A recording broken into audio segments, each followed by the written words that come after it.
Hi friends, welcome to Ushita kitchen. ఈరోజు మనము egg tomato curry చేసుకోబోతున్నాము. ఈ కర్రీ అనేది చాలా సింపుల్గా చేసుకోవచ్చు, అదేవిధంగా టేస్టీగా కూడా ఉంటుందండి. జస్ట్ ఎగ్స్, టమోటాలు, ఆనియన్స్ యూజ్ చేసి చేస్తామన్నమాట. ఈ కర్రీని వంట రాని వాళ్ళు కూడా చేస్తారండి. ఈ ఈ కర్రీ కోసము ఒక 5 ఎగ్స్ ఉడకబెట్టుకోవడానికి నేను పెట్టానన్నమాట. తర్వాత గ్యాస్ మీద ప్యాన్ పెట్టుకొని 2 టేబుల్ స్పూన్ ఆయిల్ వేసుకొని 2 ఆనియన్స్ అనేది 2 ఆనియన్లు సన్నగా కట్ చేసుకొని వేసుకున్నాను. ఇలా సన్నగా కట్ చేసుకోండి. తర్వాత తాలింపు గింజలు వేసుకోండి. తాలింపు గింజలు అంటే మినపప్పు, పెసరపప్పు, మినపప్పు, శనగపప్పు, జీలకర్ర, ఆవాలు, కరివేపాకు అన్నీ వేసుకొని కొంచెం సాల్ట్ వేసుకోండి. సాల్ట్ వేసుకుంటే ఏమవుతుందంటే మీకు ఆ ఆనియన్స్ అనేది తొందరగా మగ్గుతాయి అన్నమాట. మీకు ఎక్కువ టైం తీసుకోకుండా తొందరగా మగ్గడానికి ఇదొక ట్రిప్ అండి. తర్వాత 4 పచ్చిమిర్చి తీసుకొని సన్నగా కట్ చేసుకొని వేసుకోండి. ఇది నేను ఒక 4 టమోటాలు తీసుకున్నానండి. చూడండి, టమోటాలు అనేది మరీ సన్నగా కాకుండా మరీ పెద్దగా కాకుండా నేను చూపించే విధంగా కట్ చేసుకోండి. ఇలా కట్ చేసుకుంటే ఏమవుతుందంటే టమోటాల నుంచి వాటరు ఎక్కువగా వస్తాయి అన్నమాట. ఇలా మొత్తం టమోటాలన్నీ స్మూత్గా అయిన తర్వాత ఉప్పు, కారము, పసుపు వేసుకోవాలండి. మీ టేస్ట్ తగినట్టు వేసుకోండి.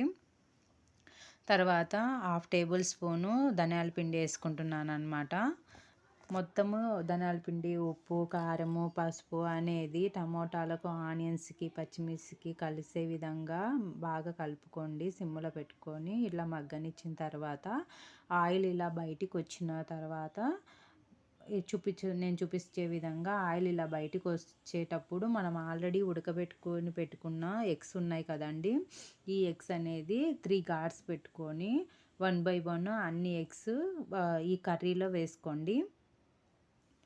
మొత్తం అన్ని ఎగ్స్ కర్రీలో వేసుకున్న తర్వాత ఇలానే కొద్దిసేపు ఉంచండి. మూత మూసి సిమ్లో పెట్టండి. అలానే కొద్దిసేపు అలానే ఉంచితే ఏమవుతుందంటే ఎగ్స్ అనేది బాగా అబ్జర్వ్ చేసుకుంటాయి అన్నమాట ఆ వేడికి. తర్వాత మనం మూత తీసి ఇలా నేను చూపించే విధంగా కలుపుకోవాలన్నమాట. ఇలా మసాలా అంతా కలుపుకున్న తర్వాత దీనికి కొంచెం గరం మసాలా, ఒక 1/2 టేబుల్ స్పూన్ గరం మసాలా, కొత్తిమీర వేసుకోండి.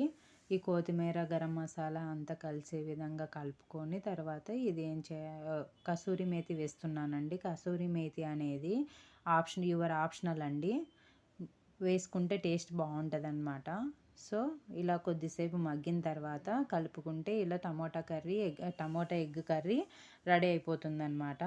ఇది చాలా సింపుల్ అండి. వంట రాని వాళ్ళు కూడా ఈజీగా చేసేస్తారు. మీకు ఈ వీడియో నచ్చినట్టయితే లైక్ అండ్ షేర్ చేయండి. అదేవిధంగా ఇలాంటి మంచి మంచి ఈజీ రెసిపీస్ కోసము మన ఛానల్ని సబ్స్క్రైబ్ చేసుకోండి.